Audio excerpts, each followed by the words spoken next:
see if you're live. That's really what we need to do, to see if it connected. We are live. And Chris is here. Should I add him to the stream? Okay. I can go live on your TikTok and show your video, by the way. Sweet. So don't worry about it. Okay, I'm gonna hang up. You go do your thing, and you can probably. Okay, bye. And just make sure you keep your energy. Bye. What's up, everybody? How we doing?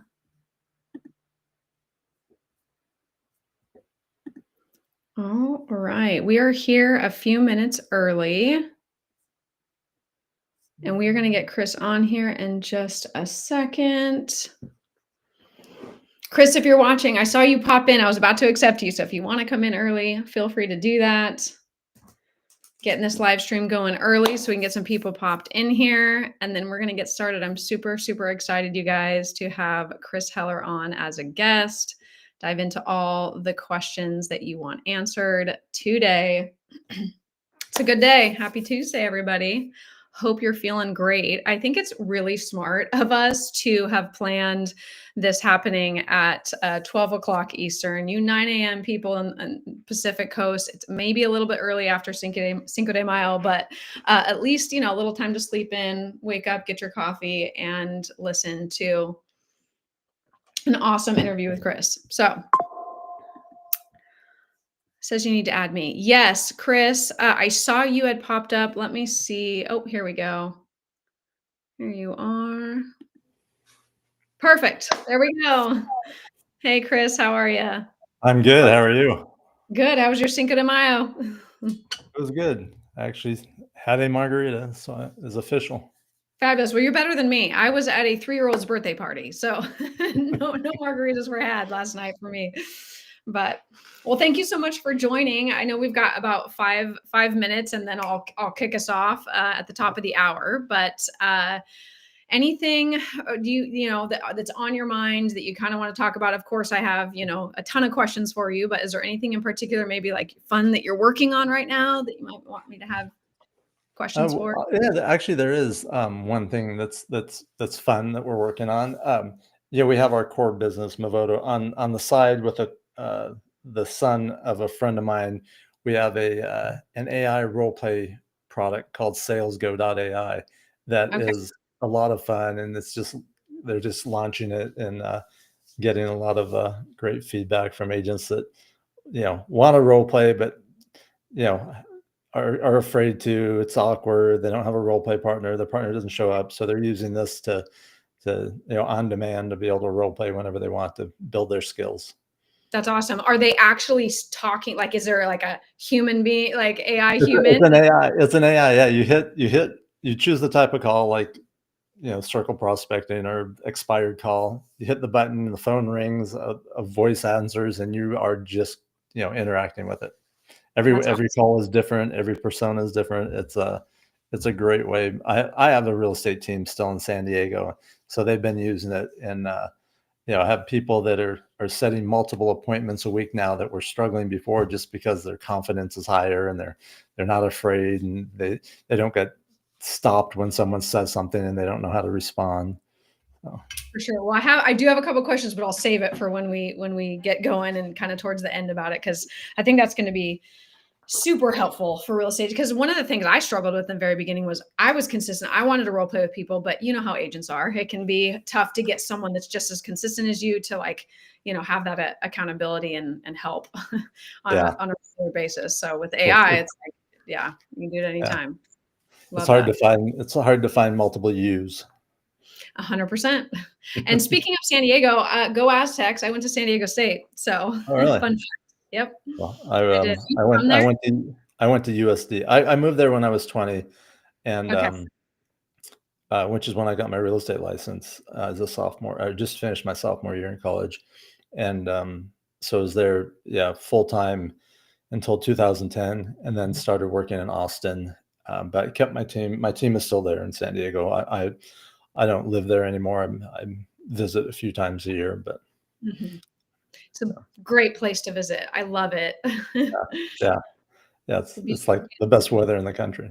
Oh, absolutely. I know. And I actually just moved to Florida. I'm in the Tampa Bay area now, back to sunshine. So I'm originally from Oregon. So rain and gray all the time. And now it's awesome just being in sunshine 24/7 pretty much. So got to deal with the hurricanes. But other than that, Either that or earthquakes. So. yeah, exactly. Although we haven't had one over there in like at least a big one in a really, really, really long time. So There's not a bad one. A couple weeks ago, 5.2 one. really, Yeah, out past Julian. okay, okay. Did it like actually damage some? No, Yeah. there wasn't much damage, but people felt it. Yep. Yep. That's always crazy. I remember my first one when I was a kid. I was in like a 14-story condo, and it was literally like, like this is wild.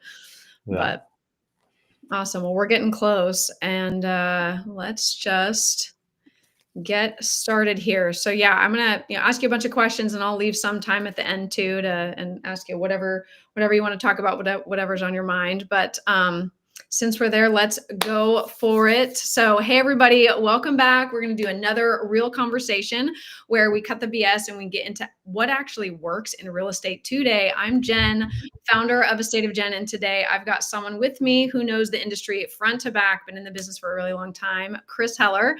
You guys might know him as the former CEO of Keller Williams and the current chief real estate officer at Ojo, also a best-selling author and serious OG when it comes to scaling teams, building systems, and also staying relevant through every wave this market throws at us. But today, we're not just going to be talking about the past. We're going to really dig into real stuff that agents want to know in 2025. What's working now, what's not, what's worth your energy, and then also what are the distractions out there. So let's just dive right in. Chris, I want to start with whatever agent is chasing, whatever agent talks about, which is leads. The game has changed though with that, and it's not just cold calls and postcards anymore. It also has to be content and funnels and tech, but also at the same time relationships, right? So there's all this stuff going on, and I know my audience would want to know and hear from you, like, what is actually working for lead generation in 2025? Are we overcomplicating it with all this tech? Or are we just missing basics? Kind of, give us your insights on that. I don't think it's the tech that overcomplicates it. I think it's the humans that overcomplicate it, right? It's the agents that either think they have to have things perfect before they start, or they're trying too many things instead of becoming the master of a few. I think what's relevant today was relevant yesterday in some respects, and that is there's so many ways to get business in our industry, and especially as a newer agent, you can really get lost in like doing a little bit of this and a little bit of that, and getting results consistent with doing a little bit of this or a little bit of that. So yeah, I think the most important thing for agents is like figuring out the 2 or 3 things they're going to really get masterful at, and going deep on those before they add more. Mm-hmm. Well, and you've led agents through every wave of tech and this whole landscape for a long time. How do you know when a lead generation strategy is just shiny object versus like an actual scalable system? I think it's a good question. I think there's a couple things you got to look at. It's it could be super scalable, but if you don't like it and you aren't going to put the effort into it and do it really on a consistent basis and be really persistent with your effort, it's not going to work. Like, people will say, "Hey, Chris, does this work or does that work?" And my answer is, it works if you do, right? If it's like, work yeah. it. So, Yep. so I think but back to your question, I think here's one way that I've used to determine if something's a shiny object. And this isn't, I hate to refer to it as an old adage, but it is. If something looks and sounds too good to be true, it probably is, right? There's like, can we get results faster if we do certain things? Absolutely. Are there is technology allowing us to streamline our processes and our efforts? No doubt about it. But we just have to understand there's no magic pills or secret weapons. Are there hacks? Are there shortcuts? Yeah, there's shortcuts to processes, but there's typically not shortcuts to results. Hmm. Absolutely. And so kind of speaking to that, leads are one thing, right? And you can, there's a lot of different ways to sell real estate and build that well. But I think what every agent secretly or maybe like not so secretly struggles with is actually just the follow-up piece of that. Everyone's distracted. You got people ghosting you. People don't want to feel pushy. But I want to give people real strategy. And I know people in my audience would love to hear from you, like, what does that follow up look like in a world where people don't answer phones, they're ignoring emails, and they get bombarded with all this Yeah, information? I think Jen, you're hitting on the right thing. I think follow up is the critical piece, right? We can be the best person at generating leads online or generating leads by whatever whatever we're focused on or whatever we're doing. But if our follow up, if we aren't doing follow up, we aren't doing it effectively, then that's all for naught. Right? It's all wasted. So here's a couple thoughts on follow up. We have to understand what our goal is in the follow up. Right? Our goal is to connect with the person, and then we're looking for one of three outcomes. Right? Either set an appointment or move it forward to when you know you can set an appointment, right? So, they have a condition, they're not going to know about the job transfer till for 3 weeks. So, okay, all right, in 3 weeks we're going to talk again, and hopefully I'll be congratulating you on your new job. Or determine that you can't help them and there's no need to follow up with them anymore. When we're not getting a hold Hmm. of them, or when agents talk about being ghosted, and by the way, you are never ghosted. You you're not Right. ghosted because you're Yep. not for someone to ghost you, they'd have to make a conscious effort and a conscious decision. And I hate to break it to most of you, but you're not that important to them, right? You are not on their radar. They are not thinking about you. They got their life, they got their challenges, they got their kids, they got their job, they got everything going on. They're not thinking about you. Now, are we thinking about them? Yes, because that's our job, and we're focused on that lead and that building that relationship. But we're not on their radar. So if they're not responding, it's just we haven't either done or said the right thing to get them to respond, or it's just not the right time for them to respond. Right? Hmm. I've been I've done that myself many, many times, right? A salesperson's engaging with me, and if I'm not ready to talk to him, I just don't talk to him. Like, it's not, I got too Yep. much going on. And when I am, I'm going to answer the phone, or I'm going to call them and say, "Hey, let's get going. I want to do this now." Um, so, Yep. but understanding that means that you have to be really persistent and consistent. I always say there's three components to follow up: being persistent, consistent, and effective. Right? So follow up is not, hey Jen, I'm just checking in. Anything change in your situation? No one wants to be checked in on, right? And there's no value that I get as a consumer of someone checking in on me.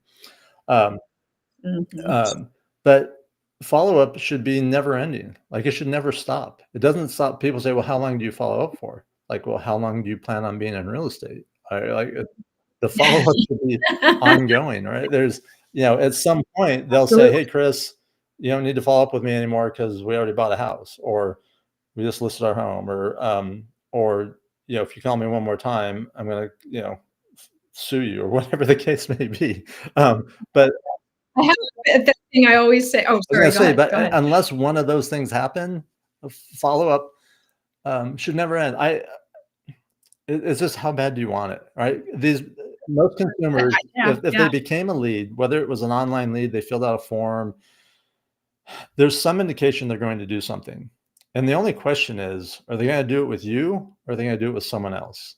Right. And if you're Hmm. determined to have it be done with you, for you to be their agent, then why would you ever stop trying to connect with them? Why would you ever stop trying to build a relationship? Why would you ever stop trying to be the one?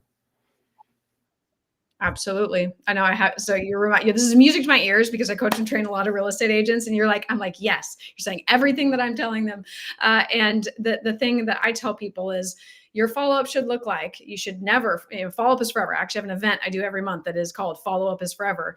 And you should follow up until they buy or sell a house with you, they pass away, or they tell you to F off. Those are the only, like, those are the three outcomes. It's that, or that, and those are very clear roadmaps. So otherwise, your follow up is forever, really. It It never is, ends, like you said. and any So of those things are okay, right? Like none of this is like.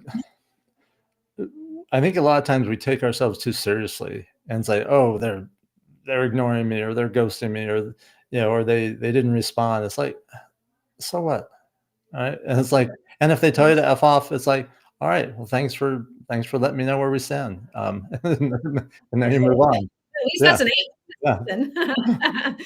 Absolutely. So, okay, so it's kind of bridging this gap because obviously there's a lot of tech noise, and then, there's the relationship building, all of that. Is there anything like real time right now you've seen an agent in a modern way implement a follow up, whether it's a system, a strategy, or a way that's modern that they just nailed it, that they're, using, tech and their skills to kind of bridge those two things together that are doing it at a high level? yeah. I think there's a lot of them. And there's different types of follow-up. So one thing that just popped to mind when you asked that question was, let's say, let's say I meet you online. I got introduced to you by a company, by our platform, by whatever company, and we set an appointment for 4 days from now. I don't even know what day of the week this is. Whatever 4 days from now is. Today's Tuesday. Okay. So let's say Saturday we have an appointment. Now I could hey, Jen, great. We're meeting on Saturday, 2 o'clock at the property. If you have any questions, let me know. Otherwise, I'll see you there. I'm going to send you my contact information as soon as we hang up. So I text my information.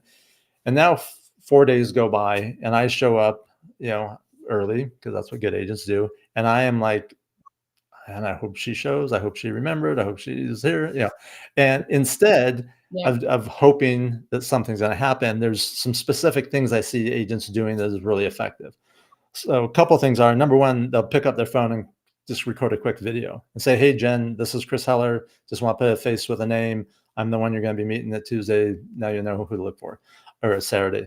And so that just makes it a little more real, right? A little more personal. And then every day between now and then, I'm going to do two things. I'm going to email you and text you. And what I email you isn't that important. And what I text you is only important if it ends in a question mark. So I'll give you an example. We have an appointment Saturday. I may send you an email. Maybe you're a first-time buyer. "Hey, Jen, here's my my buyer's packet. It'll help you understand the process more. If you have any questions, we'll talk about them when we meet." Right? That's the email. Or it might be, "Hey, Jen, here's the last 3 homes that sold in the neighborhood we're going to. I thought you'd find that interesting." The important part is that I follow up with a text message that ends in a question. And the question is simply, "Hey, Jen, I sent you an email. Did you get it? Hey, Jen, I sent you an email. Have you seen it?" And what I'm looking for is just the engagement, right? I'm just looking for a response. It might be a thumbs up emoji, it might be a thumbs down emoji, it might be, "Thanks, Chris, I'll look," or, "Hey, Chris, I got it, but I haven't read it," or, "Yeah, I saw it, thank you," whatever. If that happens for the next 4 days, by the time we meet, the foundation of a relationship has already been created. Like subconsciously, they are already connected to me, whether they know it or not. And so when I meet with them or meet with you and have that conversation about, "Hey, Jen, let me explain the process and how we work and how we get compensated and what you need to be aware of." It's just a much more seamless conversation because they already feel connected to me and related to me. So that's just a simple way of agents leveraging technology, right? Emails, SMS, but adding that human touch to it and being a little strategic in what they're doing rather than leaving it to chance that things are going to go well. So yeah, so what I'm hearing from you is 3 or 4 things. Number one, different modes of communication, right? Some people are text people, some people are email, whatever. But so you're hitting them on all those aspects. Number 2, you're consistent in even the follow up, even though you already secured the appointment. So, and then third is building rapport and then providing value. So you're doing all of those things before you even meet them in person. Meeting them all that happens before you meet them for the first time, because I think I think a lot of agents forget too that we're in the game of building relationships, right? Like no one chooses to do business with someone unless they feel that there's a relationship there, and the foundation of a relationship is trust, rapport, those type of things. So as agents, we got to be looking every day. Okay, what are we doing to build either new relationships or what are we doing to deepen the relationships we already have, Mm. right? And by that, I mean, we may have a database of people, or we may have a lot of followers on TikTok or Instagram, but what are we doing to deepen that relationship? What are we doing to deepen that connection? Because guess what? Mm. They're following other people, and they're in other people's databases, and there's companies that are contacting them and making them offers, um, to help them buy or sell homes or get cash offers, or whatever that company does that's contacting them. So, we want to be the one that's bringing them those options, bringing them those those different pieces of value, and that only happens if we're building and deepening those relationships.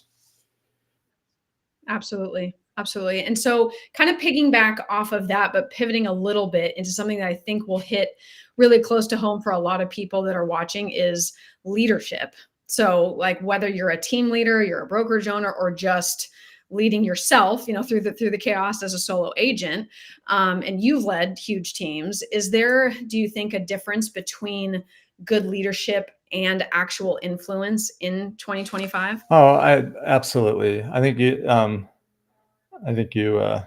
that's kind of a softball that you gave me, but yeah, there's th- I think more now than ever, leadership is really important, and you hit on all those spots, right? Even leading ourselves is just as important as anything Mm. else. Being the one affecting the outcome versus being at the effect of things.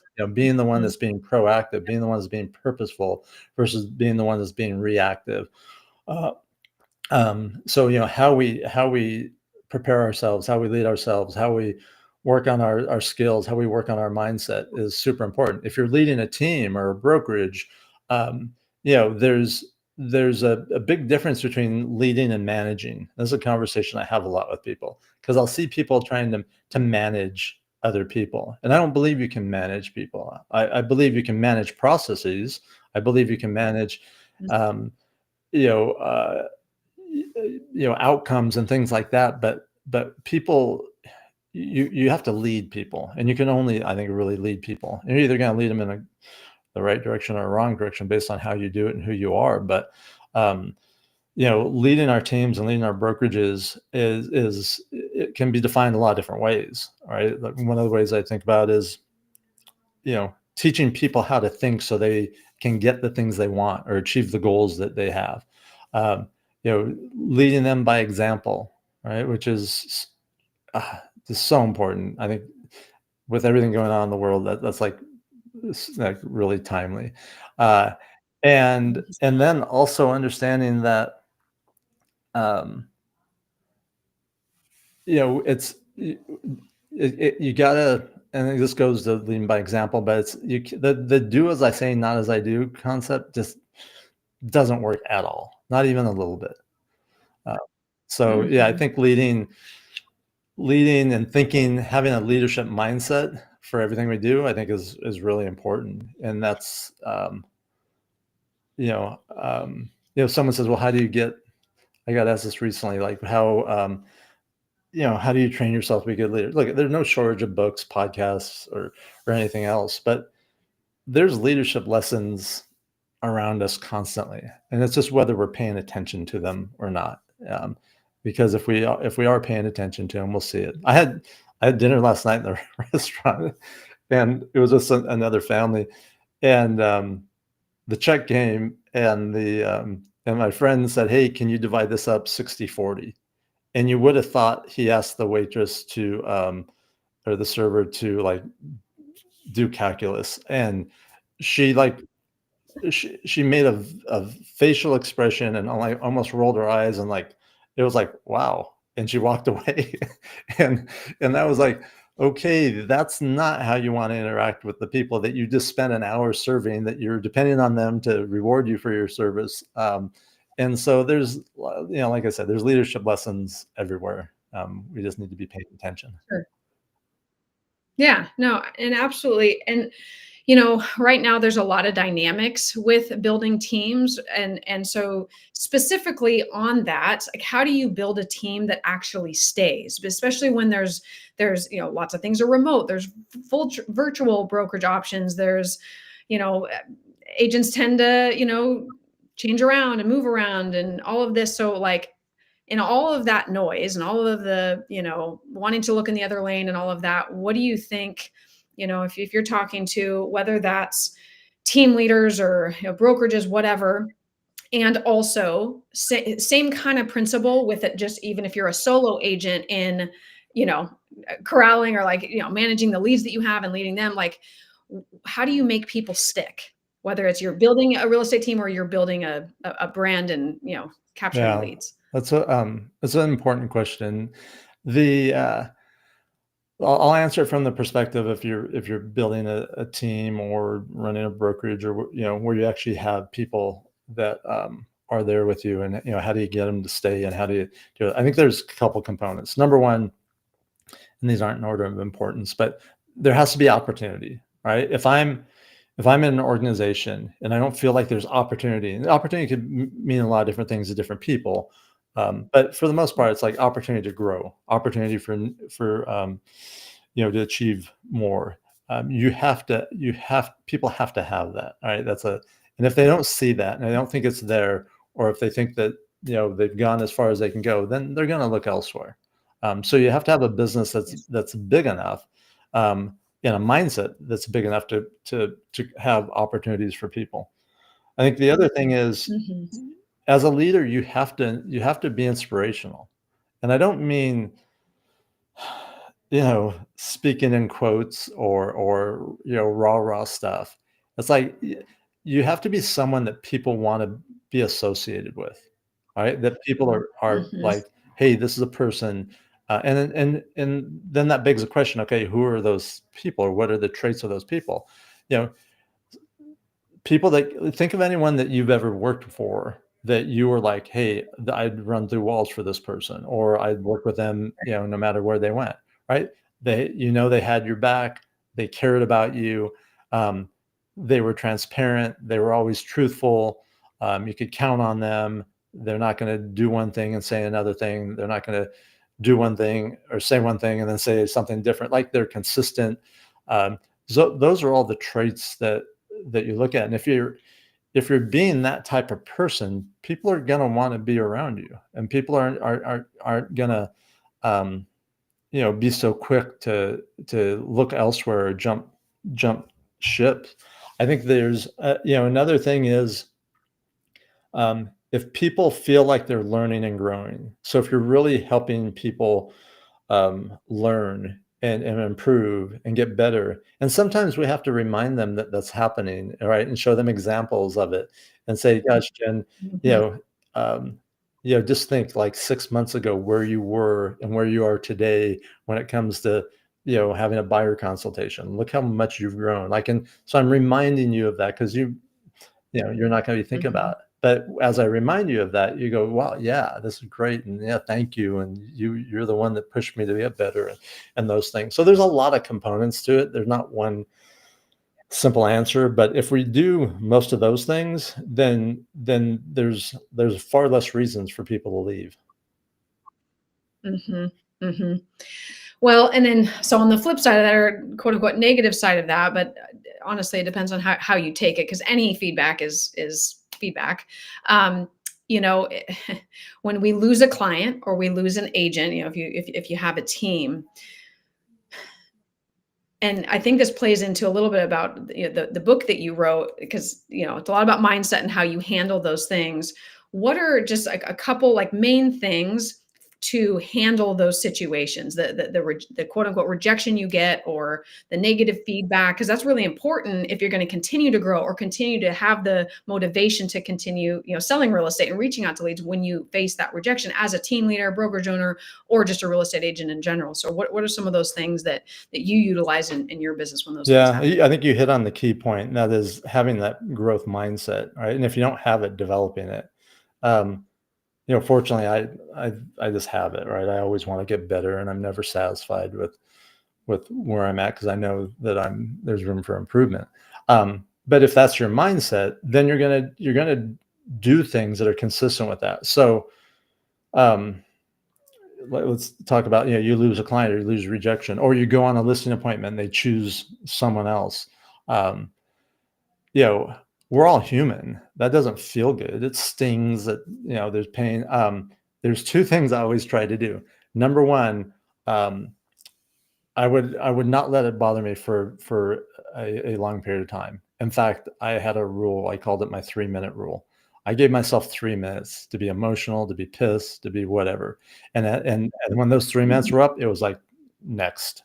I'm moving forward. Yep. Um, but I also would want to learn from it. So I called every time I didn't get a listing, I called that seller and said, "Hey, Jen, I understand you decided to hire someone else. I wish you the best. Hope your house sells quick and for the most money possible. I have a favor to ask you, and I want you to be completely honest with me, and I promise I won't take any of it personal. But what did I do or not do that caused you to make that decision, or what would have caused you to choose me?" And I got Mm. really direct feedback from people, and Mm. in the moment, it didn't feel good. Sometimes it hurt, but man, was it good information. And so I just took it when I said I won't take it personally, um, and you can be completely honest with it, I meant that in every cell of my body. And so when I got that, it was like, okay, ouch, that hurt. But what do I need? What do I need to do different? What did I learn from that? And I learned a lot, Yep. and all those things helped me be better and the next go around. Uh, so Absolutely. So what I'm hearing is take a minute. There's or three to yeah, that's fine. You can be upset. You're a human, but don't just move on to move on. It's one thing to just shut it out and compartmentalize, but that little in between section of reflecting, getting a response if you can from them about what it is that you could have done better, what for them, what was the reason that they didn't go with you, and then take that and you have to apply it. So it's kind of a 3-step thing. Mourn it, reflect on it, and implement whatever it is that you yeah, and I'll learned. tell you This is kind of what. what I'm hearing. There's another thought just popped in my head, and you referenced the book, and the book is, if anyone is called Dominant Thoughts. This isn't about the book, but there's a chapter in there that I talk about not being attached, being committed but not attached. So it's much easier to Mm, do everything you just described if you're not attached to the outcome. Right now, 100%. Yeah. when I said I wasn't attached to the outcome, it didn't mean that I wasn't that I didn't want the transaction to close or to close on time, or my client to get a good deal, or to get the most money possible, or for them to get their home sold. I was 100% committed for those outcomes, but I wasn't attached to them. Hmm. Like I didn't. I I developed the mindset of not being emotionally attached. When you're emotionally attached to something, Yep. you hold on tight, you grip tight, you feel it in your stomach, it hurts you, it messes with your emotions. And as professionals, we can't allow ourselves to be that way. Can you imagine Hmm. a professional athlete? Like, it's baseball season now. Baseball player strikes out. Next time, if he goes up to bat, if he's still like kicking himself for his last at bat and what he did, and think about all that, what's the chances of him having a good outcome in his next at bat? Not high. Or you think about the Nice. emergency room physician, like one of the hardest jobs I think there is. And if they were attached to every situation and every patient, they'd be a they'd be an emotional wreck. I mean, how long would you last? A few days before you wanted to jump off the building? Now they're committed. They're Yep. committed to being, providing care and getting people out of pain and do those things. But if they become attached, they won't be able to be effective. So I think that's Right. an important distinction for people. Absolutely. Absolutely. And and also too, we have to, as professionals, like you said, we have to also understand that our clients are Yeah. attached. And so and being able to properly communicate and explain why it's a benefit for them, for you not to be attached but committed instead, and why that's better. So give really quickly, how do you do it? So for someone that maybe is struggling right now with taking it personal, I actually was just in a conversation with an agent yesterday of like, I thought the appointment went so well, I don't understand why I didn't get it. And and I can just tell that they're down. And that's, as the market is shifting how it is, we're going to be in more competition. It's going to start, getting harder. So right now, if you were talking with an agent that was struggling with being attached and not just committed, how can they build that or bridge that or jump over to the other Yeah, I think side? there's a couple of questions you can ask yourself. One is, can you afford, to be how you are right now? Like, if Mhm. you're not back in the game and you're, we've all had that we've all seen that agent who lost a deal at the last minute and gets just crushed, right? They're like, for days or weeks, they are like out of the game. They're like in a world of hurt, and it's like, hey, has anyone seen Jen lately? Oh, she had that deal fall out last week, and no one's seen her since. Well, someone should check on her, right? Like, um, but so can you afford to be out of the game for a week, for a day, for an hour? Your family, your other clients, if you have a team, your team members are all counting on you to produce results, right? Mhm. Um, can you afford to be where you are right now? And the answer is, you know 99 times out of 100 is no, you can't, right? You got to get back up. You got to get back in action. So that's one question to be asking Mhm. yourself. The other is, and I love this question, it's like, what's my option? What's your option? It's like, yeah, you could be pissed, you could be distraught, you could be angry, you could be fearful, you could be all those things, or you could be in action and taking the next Mm. step or getting up.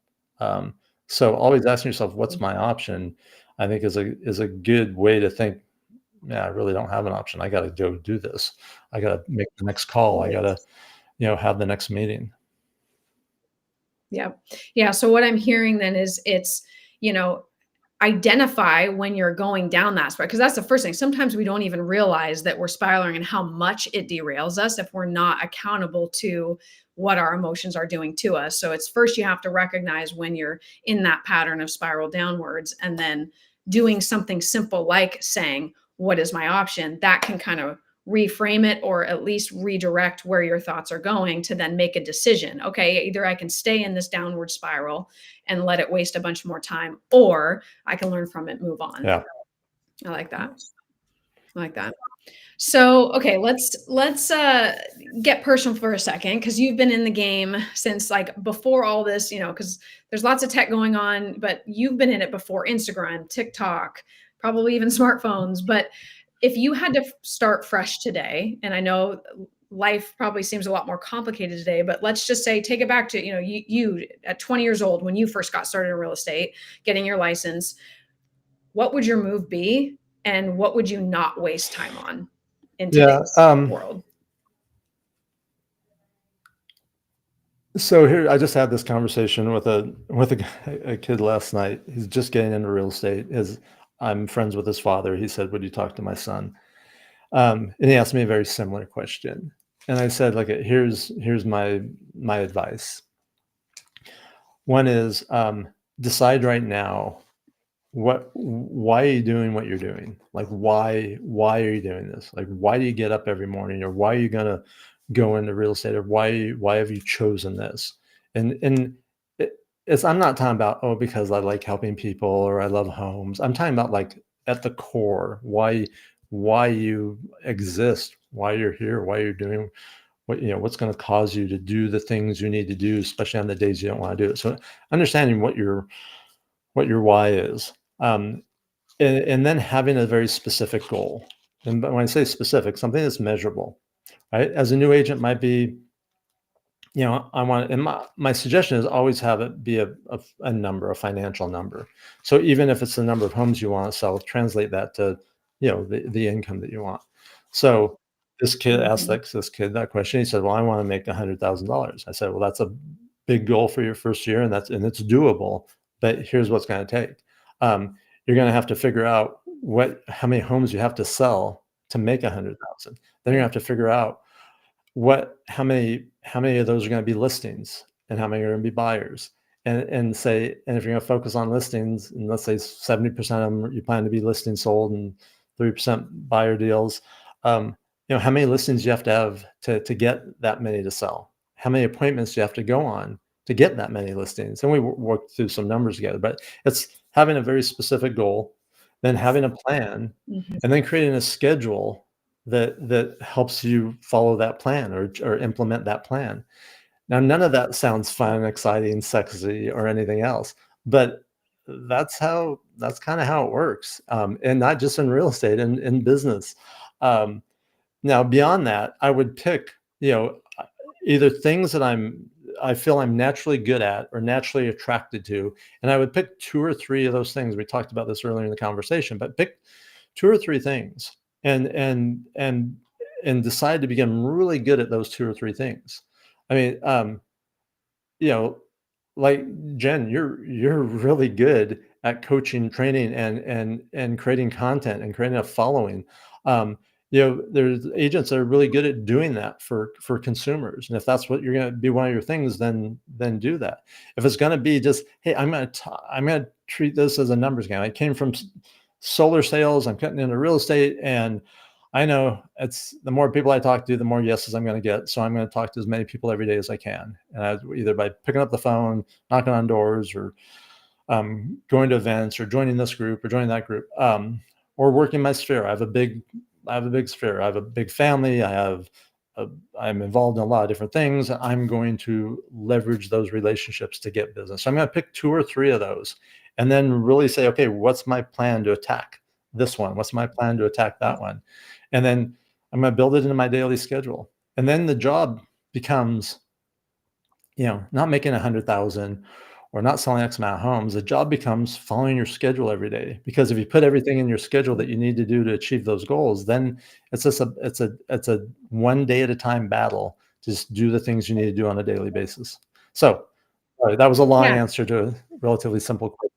No, I like it though, because you're creating a funnel, right? You start with the big picture, your why, and then you got your goals, and then you got the strategies, and then you got the tactics, and then you got your schedule. And that's a beautiful picture of if you want to reach this, there's got to be some sort of road to get you there, to ultimately get that. And then, like you said, instead of waking up and being like, how am I going to make 100,000 this year? It's waking up and being like, oh, my schedule says to do this, this, and this. And then that's much more bite-sized, like easier to, and it's also at that point then removes the emotion out of it. Not completely, but just the emotion around when you don't feel like it, or when someone says no or whatever. It's like, okay, all I have to do today, right now, are these things in order to funnel me, and there's a direction of hitting what the ultimate goal is. So I love that. I'm glad you did a roundabout answer to that, because I think it paints a beautiful picture of what it should look like. And it doesn't matter. That's nothing about what you said is like, oh, it has to be open houses. It has to be social media. It has to be cool. It can be any one of those things. You pick 2 to 3, you do them well, you stay consistent at them. And then it just becomes a numbers game, not am I good enough or am I skilled enough? Like that will come if you're consistent doing the right things that fit your personality, who you are, and what you're best at. I always say, if you're just persistent and consistent, you'll win more times than not. And then over time, you add skills, you add enthusiasm, you add those other components that take you from here to here. But yeah, and then once you're good at those 2 or 3 things, then you can add the 4th or the 5th or the next one. I think, and then then the battle becomes, Jen, is then developing the discipline to follow your schedule every day. And not self-sabotage or be interrupted or have yourself, be checking your text messages and everything else. And I'll share what I told this kid last night is one way to do that is to treat everything in your schedule with equal importance. So I said, what do you think the most important thing in the schedule he'd be? And he said, well, being a listing presentation or a buyer consultation. I said, okay, I agree. Now, if you're in a listing presentation or in a buyer schedule, would you stop in the middle of it and check your Instagram feed? Would you respond to a text message from a buddy? Would you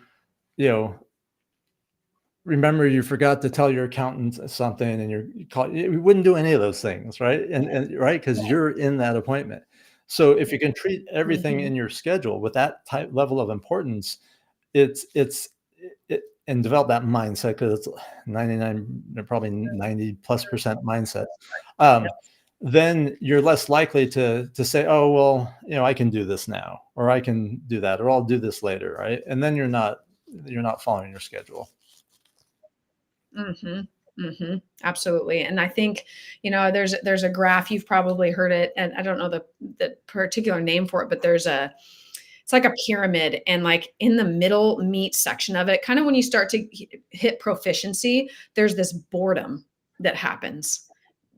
And it's like the top performers in our industry, and probably any industry for that matter, figure out how to push past that boredom into those top elite levels.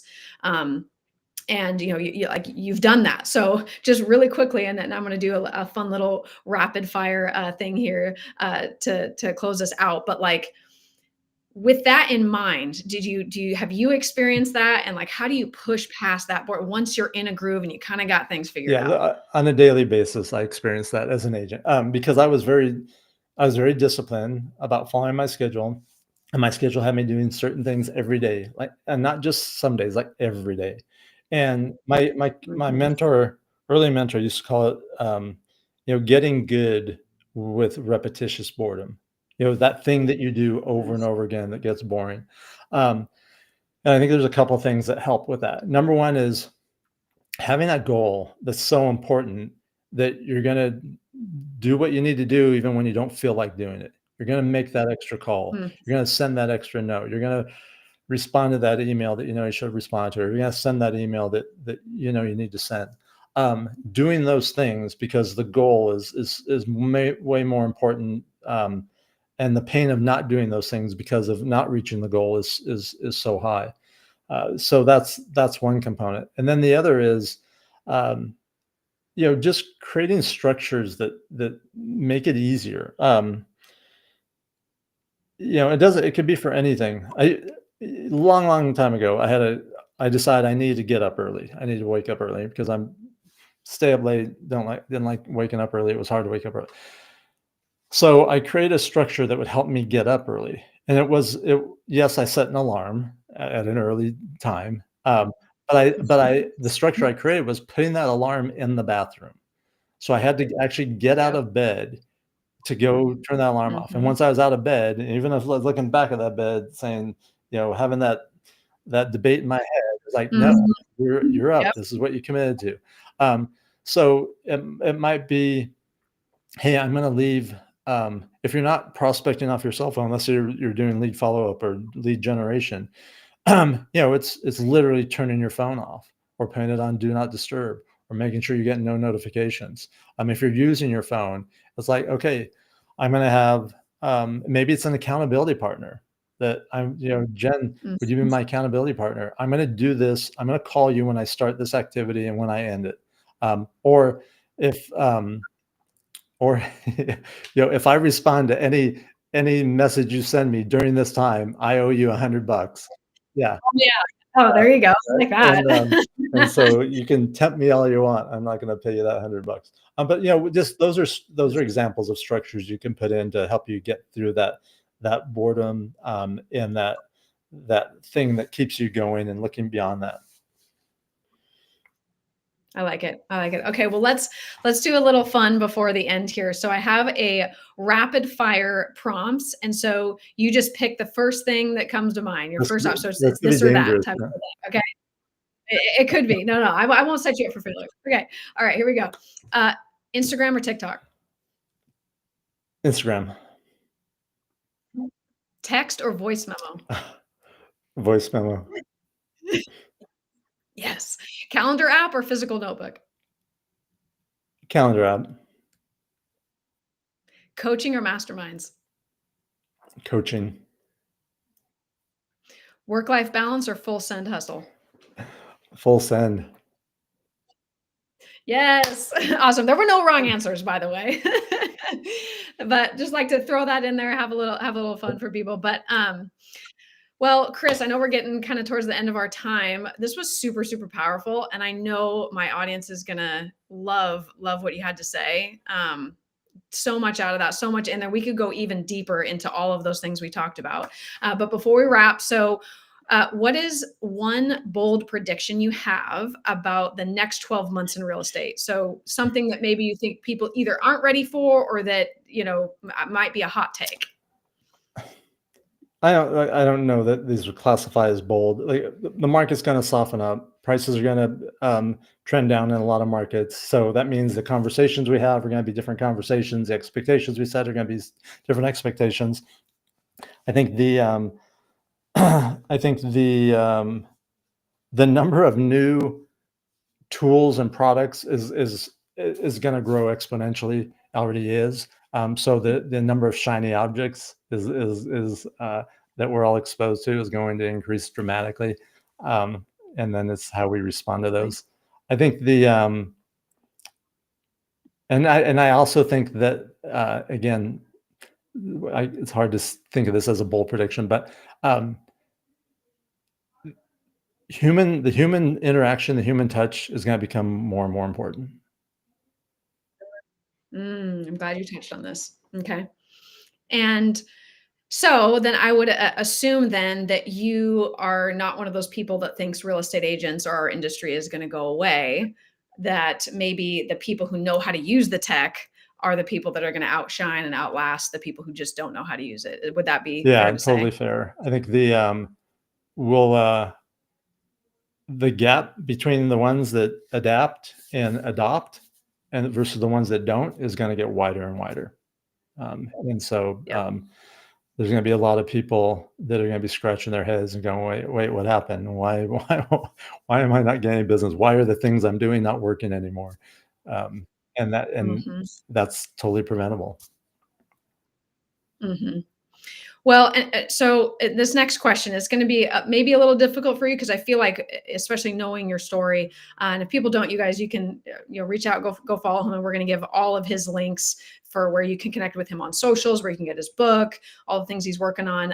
But last few things, what do you wish? Even though I know at the very beginning you had success as a new agent, you were in the right mindset, you were a hustler and all of that. But is there anything that you wish you had learned earlier Mm. that you didn't, know, or didn't implement, or didn't realize when you first started? Yeah, so much. I mean, um, yeah, I think I've made as many or more mistakes than most people would even imagine. So the things I wish I would have learned earlier, I wish I would have learned some of the stuff that you've learned earlier that you've even brought up in this conversation is like the importance of being a leader. Um, early on, I didn't, you know, I was a driven, focused salesperson and thought everyone around me should be that same way. And if they weren't, something was wrong with them. Um, and so I burned a lot of opportunities and relationships because although I always attracted really good people, I didn't keep them because I didn't invest in being invest in myself and becoming a leader and a good leader. Um, Early on, um, my ego. There were times where my ego was out of whack, and I fortunately, I caught that, but I wish I would have caught it earlier because I know that cost me. Mhm. Early on, there were times where I stayed a little too narrowly focused and became masterful at those things, but didn't add more things. Like, no, I'm going to keep doing this. Now, I had success with those things and a high level of success, but I think I could have had even more success, um, yeah, had I, broadened or increased my willingness to do more. Um, Mhm.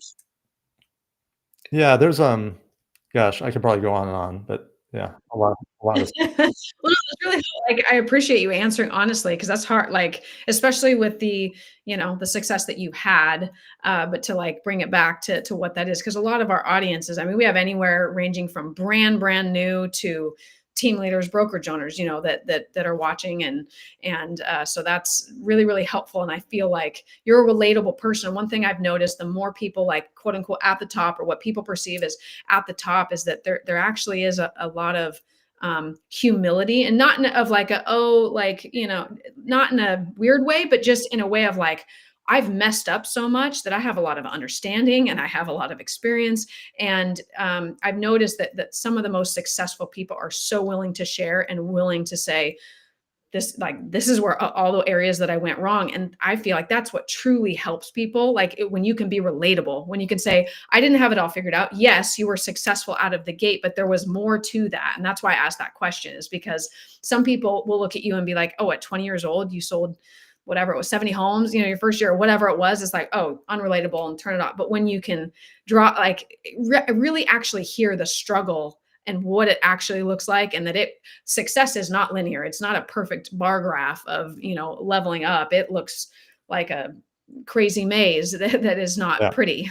So I appreciate you sharing that, because we don't always hear that side of, someone's success story.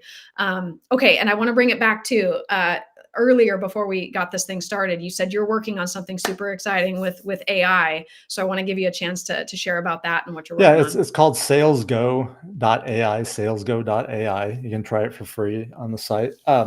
It's a very simple and narrowly focused product. It's just for role playing. And right now there's 3 or 4 types of role play scenarios. They're adding more all the time. But I think the biggest opportunity for agents is to build their skills. And it's the one thing that I see agents not investing on. Right? They do the activities, they don't get the results, they miss opportunities, and they don't understand how costly that is. You really only get one shot to nail that listing appointment, or that buyer consultation, or that, make that expired call. Why do some agents have massive success on calling expires and others go, they're horrible, I hate them, they all hang up on me? It's the same consumer. Someone's being effective, someone's not. It's their skills. So SalesGo allows you to role play. As we said earlier, it's 24/7. You can role play whenever you want. You aren't dependent on another human. A lot of role play sessions with another human, you talk about other things, you get interrupted. It's not as efficient, as effective, and it's challenging. This is very challenging. So it makes you get better. So when you make the actual calls or in the actual situation, you're much more at ease. Your confidence is much higher. And I've seen that happen. My team was one of the beta testers. My ISA has doubled the amount of appointments she's set. And she goes, because now when I'm talking to a consumer and they say this, I don't get rattled. I'm not thinking about, what to say or how to respond, or saying something that was stupid, and then I'm mad at myself for saying it in the middle of the conversation. She's just much more confident and much, more competent. So it's easier to practice your skills, so then when you're in the game, that you convert better and win better. So you said right now, so just to give people an idea, it's live. Like someone can go right now, do a free trial. Is there a month? Like what's the difference between the free? It's if you do it for the year, it comes out to like $1 a day, like $33 a month. I think if you just do it on a monthly basis, it's I want to say $49 a month. Okay. That's a small investment to make in the career you've chosen. By practicing and improving your skills, it'll more than pay for it. Cut out 3 or 4 Starbucks and you're good. Awesome. Love that. Okay. So people can get it right now. You've got the packages and you're still building out different scenarios. Love that. Okay. Anything else you're working on? I want you to tell them about your book. Where can they find you? Yeah, look at you. You can reach me on any social platform. The book is Dominant Thoughts. It's on Amazon. It's a short, easy read. I actually have a copy here. I just realized. Yes, love it. Yeah. And it's just it's a business parable. It's about a mentor and a mentee, and each chapter has some of the lessons I've learned. And then our company, Movoto, we operate Movoto.com. We are the 5th largest portal. Everyone's heard of the 4 larger ones, Zillow, Redfin, Homes, Realtor.